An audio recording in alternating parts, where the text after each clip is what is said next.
Imagine a hidden blueprint shaping every decision you make, every thought you think, and every feeling you experience. This invisible force is not some abstract destiny or external influence. It lies deep within you, in the vast realm of the unconscious. What if I told you that by uncovering this hidden realm, you could gain unprecedented insight into your true self, transforming your life in ways you never thought possible? Today, we will delve into the groundbreaking work of Carl Gustav Jung, a Swiss psychiatrist whose revolutionary ideas have influenced psychology, philosophy, and even literature. His concept of archetypes, universal patterns and symbols that reside in the collective unconscious, offers a profound way to understand ourselves and the world around us. We will explore how these archetypes, like the hero, the shadow, and the wise old man, guide our thoughts and behaviors, often without us realizing it.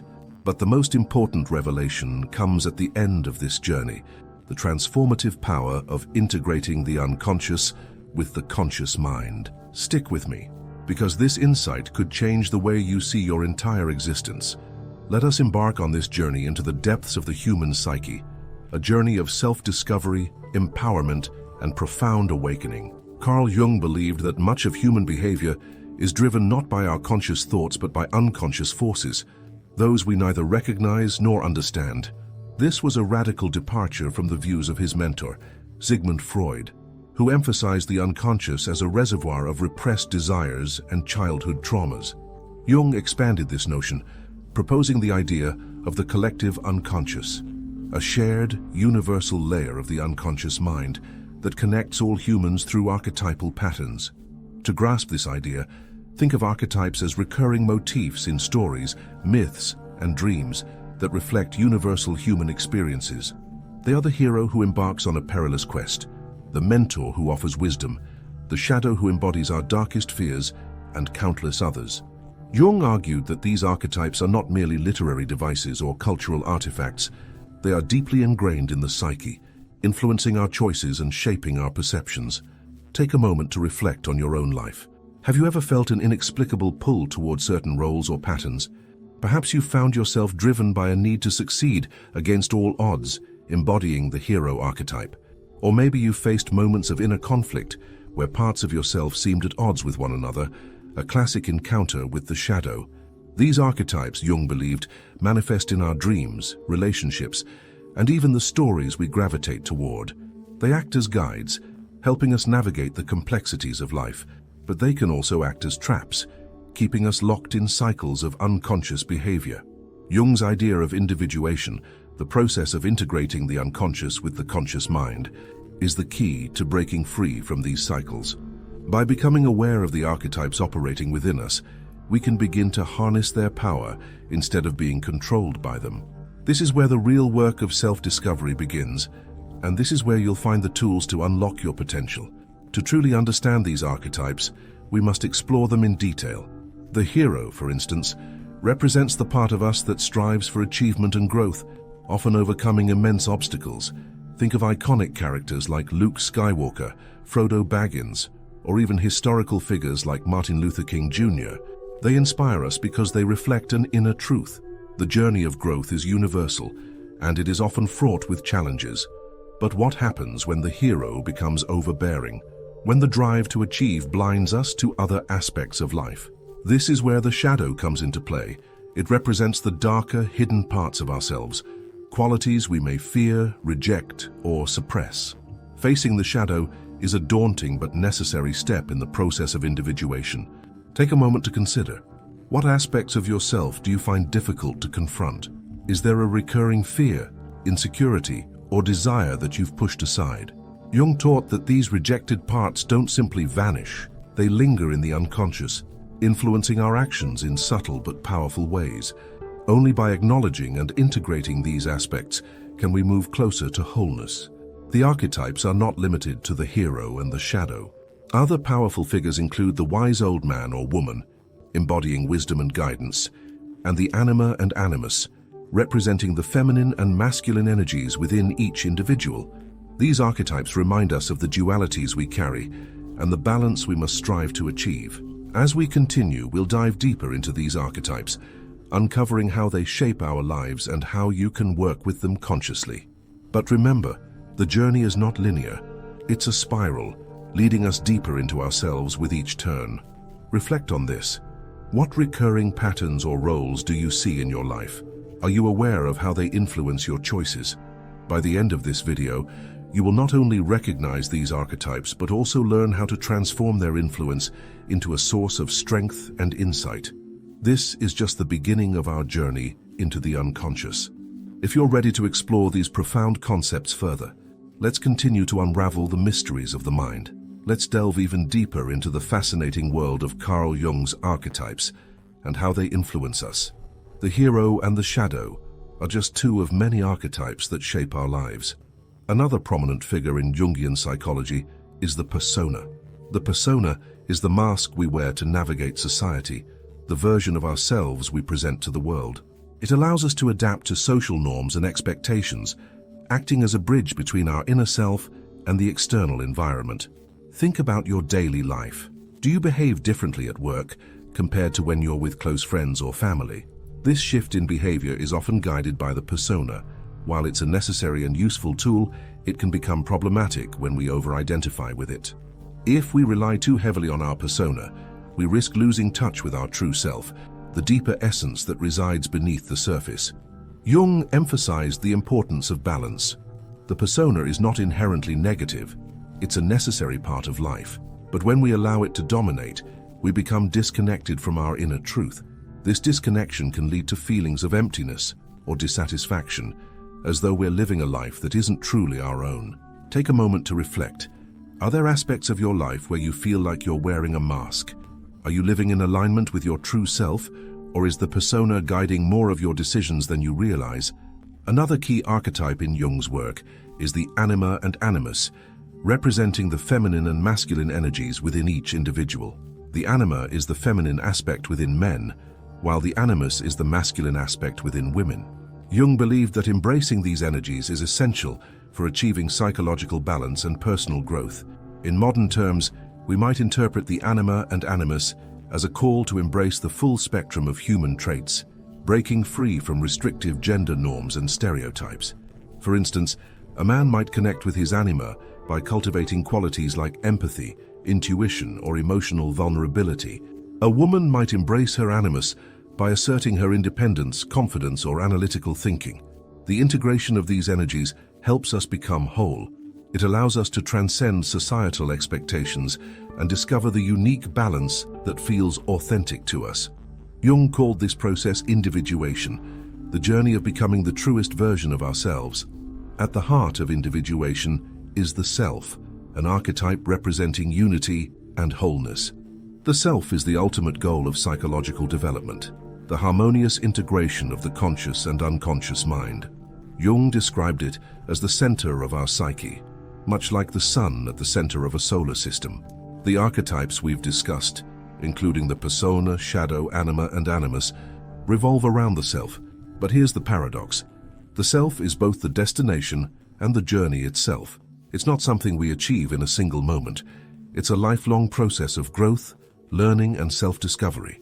Jung believed that the path to individuation often begins with a crisis or turning point. These moments, what we might call existential crises, force us to confront our inner world, question our beliefs, and examine the roles we've been playing. While these experiences can be challenging, they are also opportunities for profound transformation. Think about your own life. Have you experienced moments that forced you to pause and reflect on who you are and where you're headed? These pivotal experiences, though painful at times, are often the catalysts for growth. One of the tools Jung recommended for navigating this journey is dream analysis. Dreams, he believed, are a direct window into the unconscious. They often feature archetypal symbols that provide clues about our inner state. For example, recurring dreams about being chased might indicate unresolved fears or anxieties. Dreams of flying might symbolize a desire for freedom or transcendence. Jung advised paying attention to the emotions and symbols in our dreams, as they often reveal truths that our conscious mind struggles to articulate. By analyzing these symbols, we can gain deeper insight into ourselves and the archetypes at play in our psyche. But Jung's work doesn't stop at the individual level. The collective unconscious, where archetypes reside, connects us all.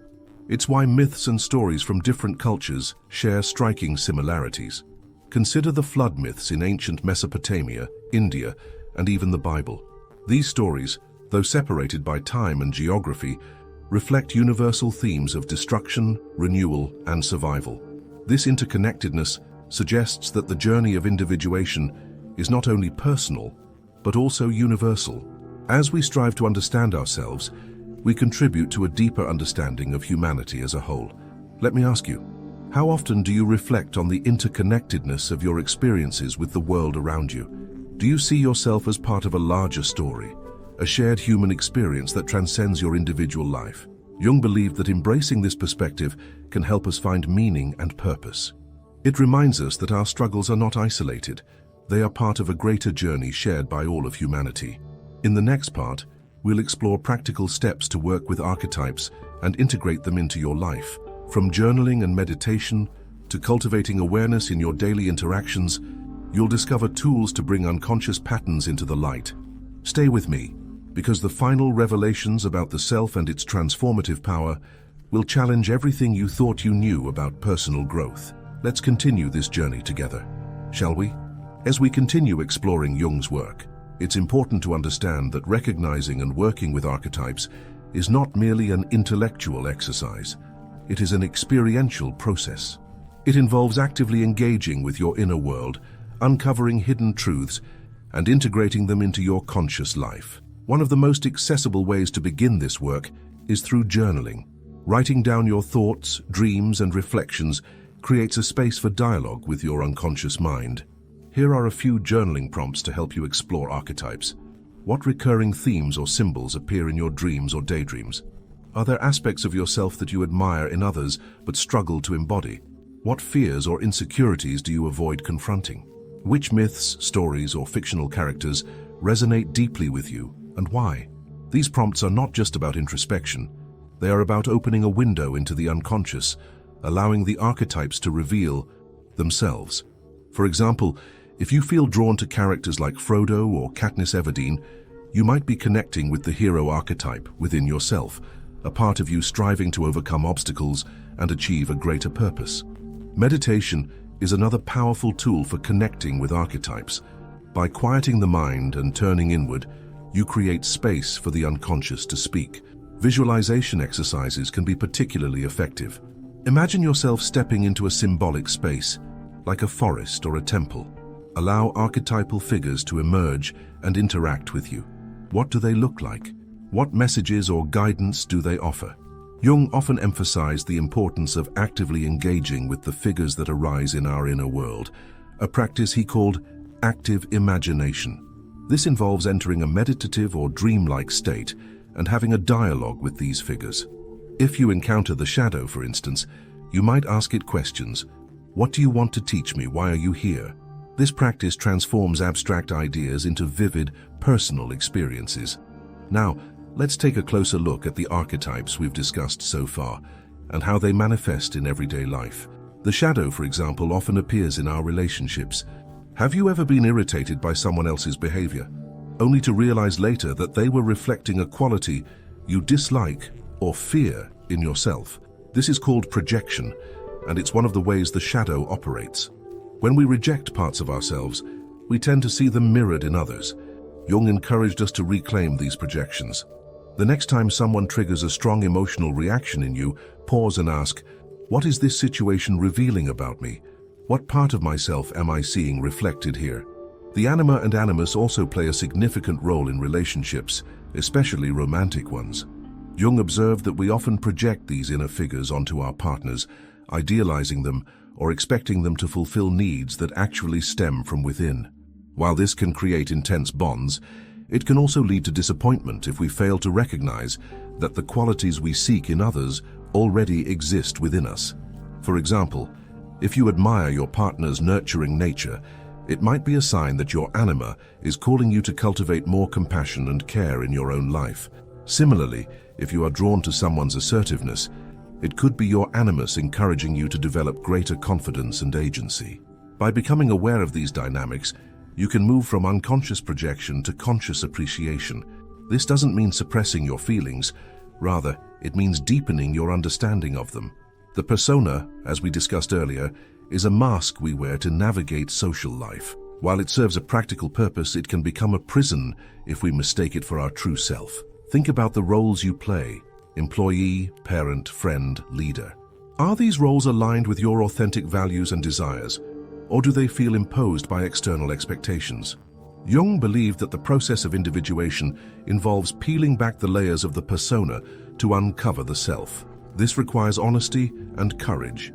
It might mean making changes in your life, letting go of relationships or roles that no longer serve you, or embracing new paths that feel truer to who you are. The self, as the archetype of wholeness, invites us to live authentically and harmoniously, but this doesn't mean achieving perfection. Jung was clear that individuation is not about erasing flaws or weaknesses, it's about embracing them as part of the whole. Consider this: a tree is not just its leaves and blossoms, its roots, even the gnarled and tangled ones, are essential to its growth. Similarly, your strengths and struggles, your light and shadow, are all part of what makes you whole.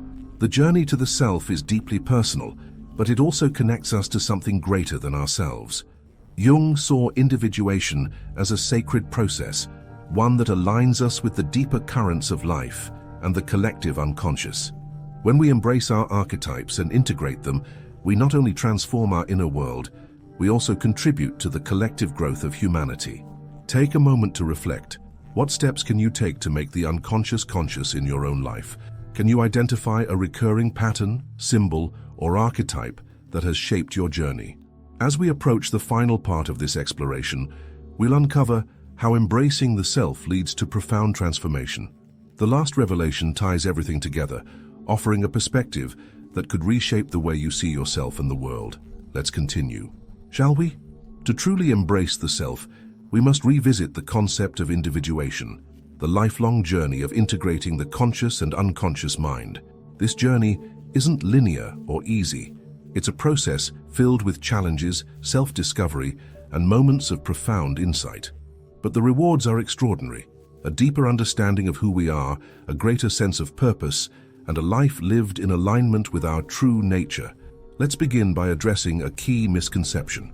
Many people think that integrating the unconscious means eliminating their flaws or fixing themselves. But Carl Jung believed the opposite. He saw the process of individuation as a journey toward wholeness, not perfection. To be whole is to accept every part of ourselves: the light and the shadow, the strengths and the vulnerabilities, the beauty and the imperfection. Jung used a powerful symbol to describe this integration: the mandala. In many spiritual traditions, mandalas represent the cosmos, unity and balance. Jung observed that his patients often created mandalas in their art or dreams during pivotal moments of personal growth. These circular patterns symbolize the self, the harmonious integration of all aspects of the psyche. Take a moment to visualize your own mandala. What symbols or patterns might it contain? What colors, shapes, or images represent your unique journey toward wholeness? This leads us to an important question. How do we actively work toward individuation in our daily lives? The first step is awareness. We must become conscious of the unconscious forces that shape our thoughts, emotions, and behaviors. This involves observing ourselves with curiosity and compassion, without judgment or fear. Start by paying attention to recurring themes in your life. Are there situations or relationships where you feel stuck or conflicted? These patterns often point to unresolved aspects of the unconscious. For example, if you frequently find yourself in conflict with authority figures, it might indicate a struggle with your inner animus or a suppressed desire for autonomy. Next, examine your dreams. Dreams are one of the clearest windows into the unconscious. They often feature archetypal symbols that can provide valuable insights into your inner world. Keep a dream journal by your bedside and jot down any dreams you remember, no matter how fragmented or strange they seem. Over time, you may notice patterns or recurring symbols that reveal important truths about yourself. One of Jung's most profound teachings is that transformation begins with acceptance. To integrate the unconscious, we must confront and embrace our shadow. This can be a daunting task, as the shadow often contains qualities we dislike or fear. But as Jung famously said, the gold is in the shadow. By facing these hidden aspects, we uncover immense potential for growth and healing. Consider this. What parts of yourself do you hide from others, or even from yourself? What would it look like to accept these parts, to see them not as flaws, but as integral pieces of who you are? Another crucial aspect of individuation is balance. The archetypes within us often exist in pairs or opposites, such as the hero and the shadow, or the anima and the animus. These dualities reflect the natural tension within the psyche. Jung believed that true growth comes from embracing this tension rather than trying to resolve it prematurely. For example, the hero archetype drives us to achieve and overcome, while the shadow reminds us of our limitations and vulnerabilities. Both are essential. The hero inspires us to strive for greatness, while the shadow keeps us grounded and authentic. By holding space for both, we create a dynamic balance that allows us to grow without losing ourselves. This balance also applies to the interplay between the conscious and unconscious mind. Jung likened the unconscious to a vast ocean, and the conscious mind to a small boat navigating its surface. The goal is not to conquer the ocean, but to learn how to sail, to work with the unconscious rather than against it. One way to achieve this is through creative expression. Art, music, writing, and other forms of creativity allow us to tap into the unconscious and bring its insights into the light. These activities don't have to be perfect or polished. Their value lies in the process, not the product. For instance, you might try drawing or painting without any specific goal in mind, letting your intuition guide you. Or you could write a stream of consciousness journal entry, allowing your thoughts to flow freely without censorship. These practices can reveal surprising insights and help you connect with the deeper layers of your psyche. As we approach the conclusion of this journey, it's important to remember that individuation is not a destination, but a way of being. It's about cultivating a mindset of openness, curiosity, and self-compassion. It's about embracing the paradoxes and contradictions within us, recognizing that they are not obstacles, but opportunities for growth. The ultimate revelation of Jung's work is this: the unconscious is not something to be feared or avoided. It is a source of immense wisdom, creativity, and strength. By making the unconscious conscious, we not only transform ourselves, but also contribute to the collective evolution of humanity. So, I leave you with this final question. What steps will you take to embrace your journey toward wholeness?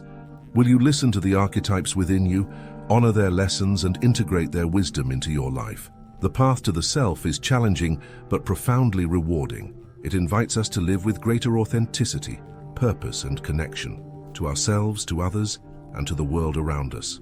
And that, perhaps, is the greatest journey of all. Your unconscious has been waiting for you to take this first step. Will you answer its call? Thanks for looking.